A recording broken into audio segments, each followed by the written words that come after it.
Greg Bishop with the Center Square here in Milwaukee for the Republican National Convention, joined now by Illinois Congressman Darin LaHood. Thank you for taking time with us. Good to be with you, Greg. So I want to get your reaction to what happened Saturday, but not just that, the calls for the Secret Service director to resign. Not sure if you saw that video last night of several congresspeople asking questions and not getting any answers here from the convention center. Should she resign? She should absolutely resign, and I don't say that lightly, Greg. I serve on the House Intelligence Committee. We had a briefing yesterday that was a classified briefing. It is unacceptable what happened on Saturday, period, full stop. We have heard from the Secret Service director. It has given us no confidence at all. In fact, it's just embarrassing in some respects that this happened as a country. I think we forget what this looks like on the world stage, that America has an election in 2.5 months. We have the leading presidential contender that almost gets assassinated. And it appears that the perpetrator, the assassin, put a ladder up on a shed, climbed up with a weapon. People saw him, told that to the Secret Service, and nothing happened. So I'm not one that jumps at every conspiracy theory, and I want to be careful about doing that, but it's simply unacceptable. As a former federal prosecutor, we need to get to the bottom of it. The facts and evidence need to be found out.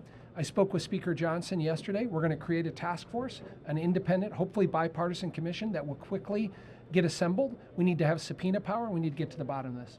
So how do you think that this is going to play moving forward? I mean, you said you don't have any confidence in the protection of the principles here.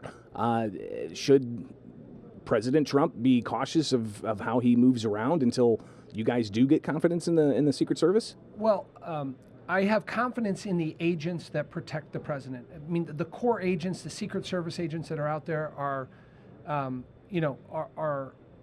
good law enforcement agents. I think we haven't had good leadership at the top. I think there's an ability to bring somebody in, maybe on a temporary basis, that can fulfill that role, that has puts a renewed emphasis on what needs to be done and the mission of the Secret Service.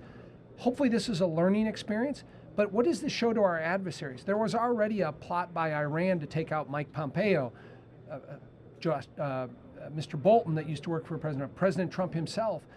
What does this say to them that this was that easy to do? So I think we got to, from a congressional standpoint, push them, make sure something like this never happens again. Congressman, the president, of course, ran and won in 2016, lost in 2020. Now he's running again. Talk about, I guess, the evolution of Trump, what you saw in 2016 versus what you see now, especially after Saturday. Yeah, I would say it's a much different President Trump this time around. This convention is much different than we had in 16 in Cleveland. Of course, we didn't have one in 20. It got canceled.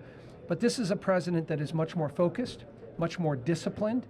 And he's got a great team around him that I think has been reflective of that. And I would just point to, I thought the debate prep that he went through, much different than his debate prep even 4 years ago and, of course, 8 years ago. So smart, bright people around him, listening, acting more presidential. I also think the focus and discipline shows with this convention being put on, with the pick of J.D. Vance. Nobody knew until the very last minute that it was J.D. Vance. So I think this is a much different operation. I think the president has learned, and it'll be interesting with the speech tonight. I know there's a lot of anticipation for that. The president seems much more resolved, reflective, and I know he ripped up his speech, and I think you'll see a much more unifying speech tonight. Congressman, Illinois, obviously a winner-takes-all state. Democrats dominate. How does that change in the future, if it does change at all? Well, I would just say, having been at prior conventions, I've never seen so much energy, enthusiasm, optimism in our Republican Party.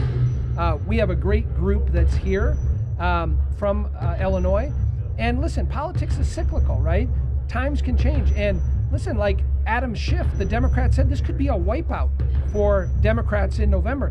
We as Republicans can only control what we control. But I think what you're going to see is we will come out of this convention so unified. And we're going to have to work very, very hard. But I think we have some great candidates running. I think we have a real shot to pick up seats in Illinois. And the current President Biden, speculation that he could possibly be off the ticket as early as maybe this weekend. Your thoughts on how that moves forward next month at the DNC in Chicago? Anybody that saw that debate and his performance, it was a disaster for Biden, disaster for Democrats. So the dump Biden movement is going to continue. So I'm not going to predict what they're going to do, but I'd much rather be us than them. And so I think you're going to continue to see chaos, dysfunction in the Democrat Party, and who knows what they're going to be able to do. Congressman Darin LaHood, thank you so much for taking time with us here at the Republican National Convention in Milwaukee with the Center Square. Thanks, Greg.